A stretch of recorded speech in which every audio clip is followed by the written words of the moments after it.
사이판 별거 없어요. 오늘 제가 탈탈 털어드릴게요.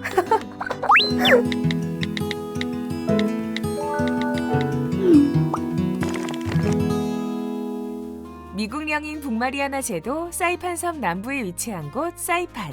비행시간은 인천에서 직항으로 약 4시간 20분이 소요되고 시차는 1시간이 빠릅니다.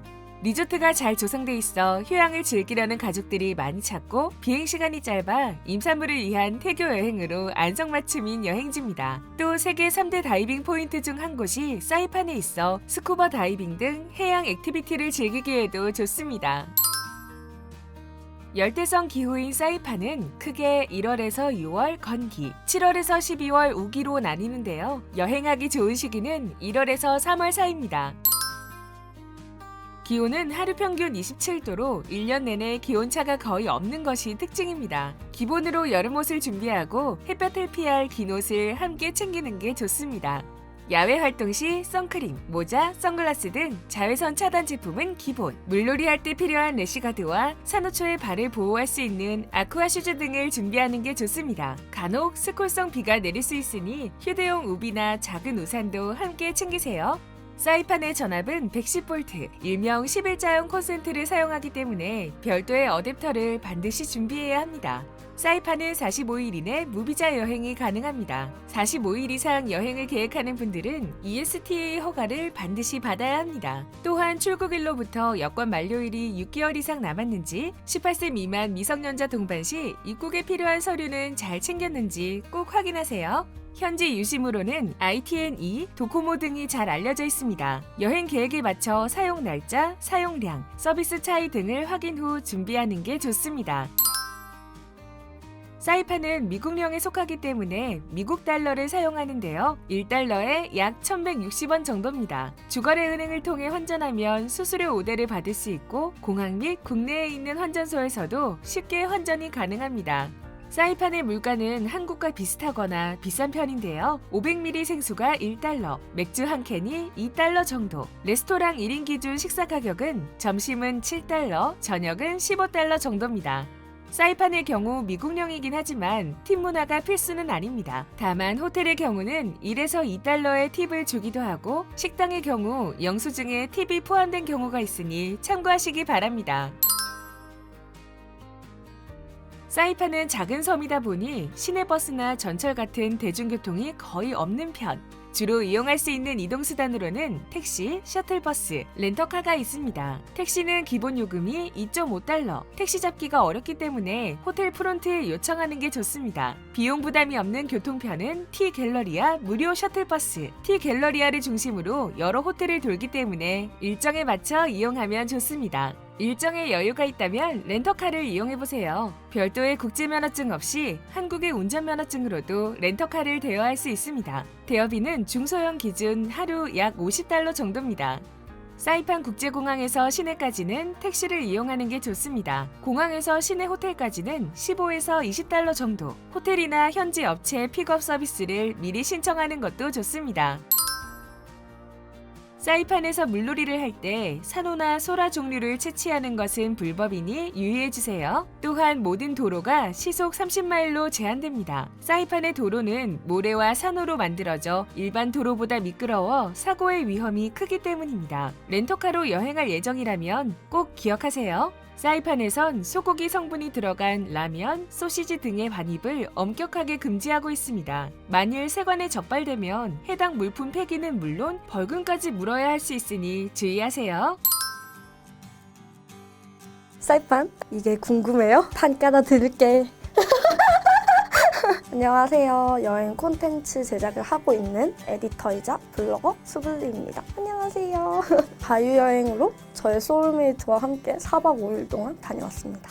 사이판이 길게 생겼거든요. 아래 공항 쪽은 공항이랑 가깝기도 하고 이게 워터파크 같은 숙소가 많아요. 그 슬라이드가 있는 숙소가 많고 중심가 쪽에는 예쁘고 편하고 세련된 5성급 이상 호텔이 되게 몰려있고 이 위쪽은 진짜 약간 리조트 느낌. 저는 공항 쪽 카노아 리조트라는 곳에 묵었는데 바로 옆에 월드 리조트가 있거든요. 이제 두 개 차이가 있다면 카노아 같은 경우는 되게 슬라이드가 짧고 작은데 사람이 많이 없어서 그냥 계단 타고 올라가면 또 타고 싶으면 또 올라가고 올라가 또 타고 이거고, 월드는 엄청 커요. 그러니까 국내 워터파크 수준도 되게 큰데 대신 거기는 줄을 서서 타야 하는, 그래서 엄청 재밌게 놀고 싶으면 월드고 그냥 짧게 편하게 놀고 싶으면 카노아인 것 같아요.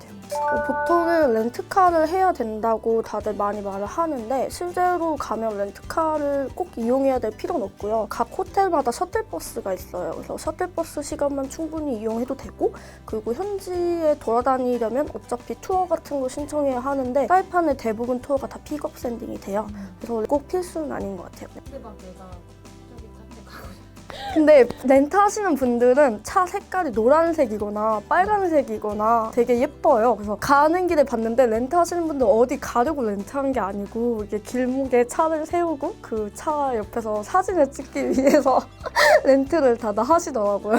사이판 자체가 명소가 좋다기보다는 그냥 바다가 너무 예뻐서 비치로드라고 해서 비치 방면으로 싹 숙소도 건물도 다 있거든요. 그래서 어딜 가도 되게 예뻐요. 그냥 바다 나가면 리조트도 다 프라이빗 비치 기본적으로 가지고 있고, 마나가 섬을 가는데 사실 마나가 섬을 꼭 굳이 들어가지 않아도 되는 게 리조트 내에서도 카야킹이나 바나나 보트를 대부분 하고 있고 스노클링도 할 수 있게 수심이 되게 얕아서, 근데 마나가 섬은 어딜 가도 물고기가 되게 많아서 물고기를 보고 싶으신 분들 마나가 섬 스노클링이나 초원을 신청하는 걸 추천해요. 구루토는 약간 동굴 쪽으로 가는 거라서 가면 바다 색깔부터 좀 달라요. 빛을 일단 안 받기 때문에 약간 되게 남색? 거기가 3대 스쿠버 성지라고 하거든요. 다이빙 성지. 다이버 자격증이 있는 분들은 실제로 프리다이빙을 하거나 스쿠버 다이빙을 즐기는 곳이고, 그게 없는 분들은 그냥 스노클링 장비를 하고 즐기는 곳이에요. 근데 대신 그게 제가 왜 안 했냐면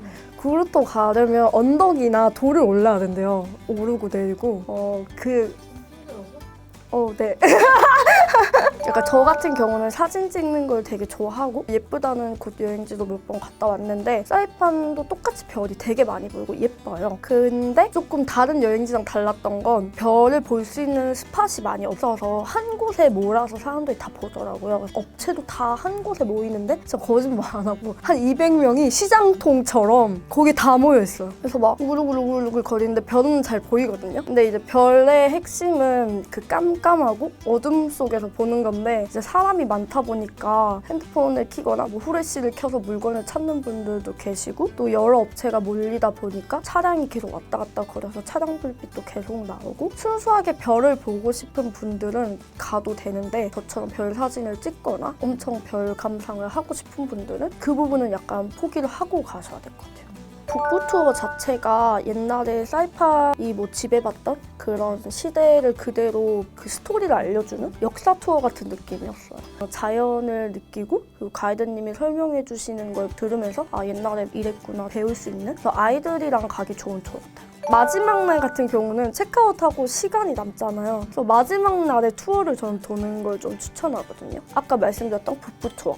그게 한 3시간 정도 진행을 해요. 2시쯤 픽업이 오거든요. 체크아웃하고 바로 북부투어 나가서 3시간 하고 그럼 4시, 5시쯤에 끝나면 식사를 하시고 다음에 7시에서 8시에 벨비투어 픽업을 오는데 그 벨비투어를 갔다가 오시면 한 10시에서 11시가 돼요. 그럼 11시쯤에 현지 마사지 한 60분 정도 받으시고 바로 공항 픽업을 가면 딱 맞아요. 근데 하루 만에 되게 할 거가 많아진 거죠. 시내 쪽에 부바 건프라는 해산물 집이 있어요. 그래서 시림프를 주로 판매하는 곳인데 그게 되게 맛있어서 그쪽에 많이들 가세요. 다양한 음식을 먹고 싶다 하시는 분은 제가 먹었던 카노아 레스토랑이 되게 유명해요. 특히 주말에 하는 스페셜 런치가 있거든요. 되게 많은 해산물과 다양한 음식을 먹을 수 있어요. 현지에서도 현지 사람들도 가끔씩 외식 오거나 파티나 생일 때 오는. 근데 조금 이색적이었던 곳은 360 레스토랑이라고 있어요. 360도가 이렇게 돌아가는 거거든요. 그래서 제가 이렇게 앉아 있으면 그냥 바닥이 이렇게 조금씩 돌아가요. 바로 앞이 바다 해안 뷰 포인트고 뒤쪽이 정글 포인트인데 밥 먹으면서 계속 이게 도니까 뷰를 되게 즐길 수 있는. 저는 낮에 갔는데 일몰 타임에 가면 정말 예쁘겠더라고요. 작년에 태풍 때문에 놀 수 없다 이런 썰이 돌았지만 현재 모두 다 복구가 된 상태이고, 그리고 바다가 되게 예쁜 곳이라서 일몰도 즐기고 휴양도 즐길 수 있는 그런 곳이에요. 그래서 가족들이랑 함께 가도 좋고 연인과 함께 가도 좋은 정말 쉬기 좋은 휴양지입니다. 이게 제가 왜 패러세일링을 안 하냐면 제가 키가 좀 작아요. 150 정도 되는데 패러세일링을 타면 의자가 깊어요. 그 안전 때문에 깊어서 이렇게 들어가는데 그러면 바다가 안 보여요. 그러니까 탔는데 원래 타면 바다 밑에를 보려고 타는 거잖아요. 근데 이렇게 타면 보려고 해도 이게 안 보여서 하는 의미가 없더라고요. 아이들 때문에 패러세일링 하는 분들 많을 텐데 아이들 입장을 들어보면 또 다를 거예요.